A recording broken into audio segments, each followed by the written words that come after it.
for the A section, we're essentially doing variations of the first 3 chords are always going to be C or some variation of it, E minor or some variation, and then A minor. And then on some of the lines, on the first line, we go to D7. So we go C, E minor over B. So all we're doing is we're taking a regular E minor and we're just playing the top 5 strings. So starting with this B on the bottom. So it's an E minor chord with a B in the bass is all that means. Now, right now we don't have a bass in on the band yet. The bass hasn't come in yet. What happens is there's a kind of 2 different ways of talking about it. Like we're playing an E minor over B. That's just the chord that we're playing. But if the bass comes in and it plays a different bass note, then it can be kind of confusing because you're like, well, that's the bass note of the overall ensemble. But I'm just going to be talking about specifically what we're playing as guitar players, since that's what we're learning. So don't get confused if you listen to the bass and you hear, oh, it's actually an E minor and he's playing an E. So it would just be an E minor, which is true, which we will be playing sometimes. But we're talking about specifically what chords we're going to play on the guitar. So with that out of the way, go C, E minor over B, A minor, and then on the first line, the intro, before the vocals come in, we're going to go to a D7. Okay? And that's going to happen in the intro. So we just go.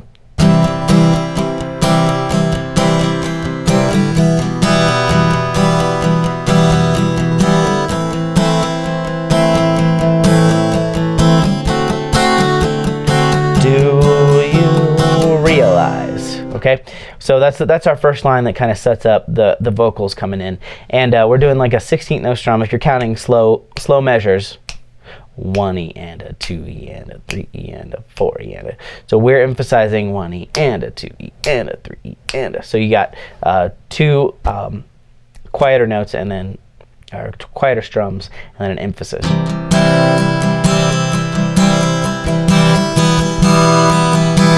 And that's just something to work on. And that's going to keep up pretty much for a vast majority of the song. So really work on that and try and get that solid. Work with a metronome. And if you're really struggling, just slow it down and just sit there. And you can work on 1 chord at a time. You know, if you want to worry more about your right hand at first.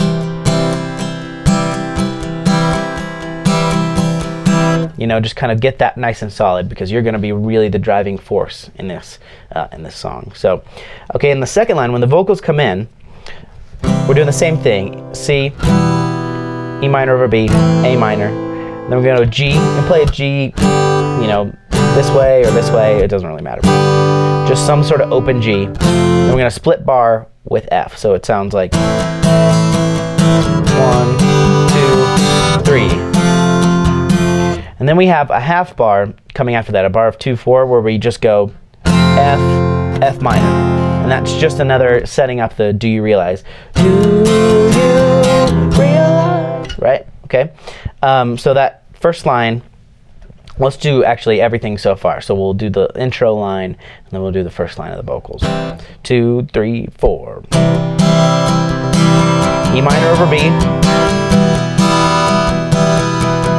A minor, D7, vocals in, do, you, C, realize, E minor over B, A minor, there's the split bar,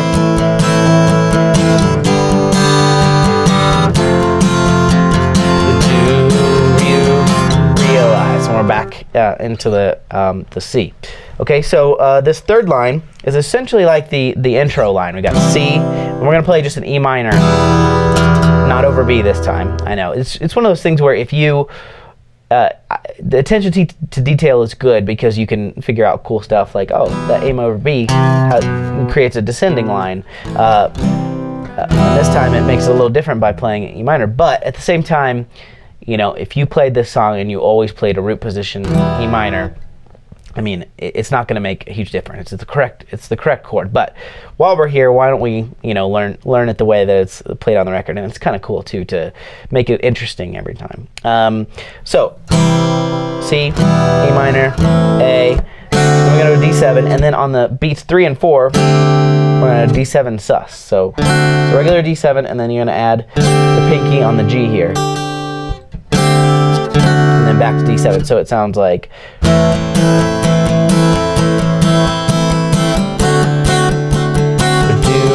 Do you realize? And we're on the next. So it kind of sets up the.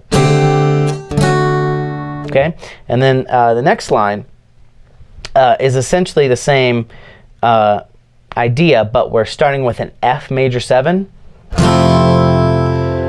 So it's we're replacing the C with an F major 7, which kind of gives it an interesting, and that's where the bass comes in too. So it's pretty cool.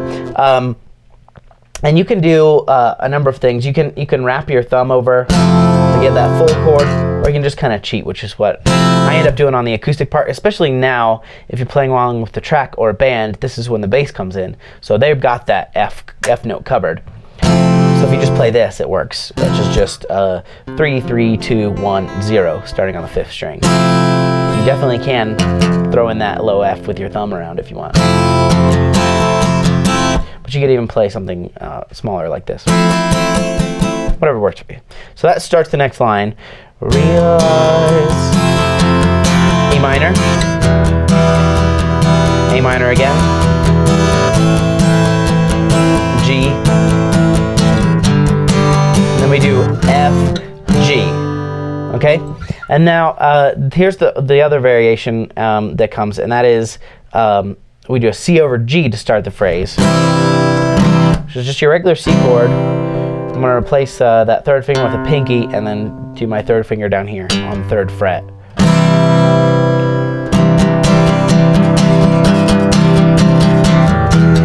then E minor. We're still going to E minor, A minor, F, and then you're going to go to F minor.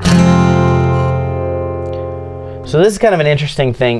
We go a split bar F, then F minor. When the bass is playing, so he goes up to A flat, which if you look, creates actually an A6 chord. So the overall sound of it is more of an A6, but we're just playing F minor. Kind of a cool theory thing, but don't bog your head down too much with that. But at the same time, it's kind of cool to know. And then we go to a C over G. So that's essentially it, and I don't want to bore you by just going over every single chord, but at the same time, it's important just to know what's coming, and then you can kind of look at it individually. And once you know the chords, it's just a matter of reading down the chart.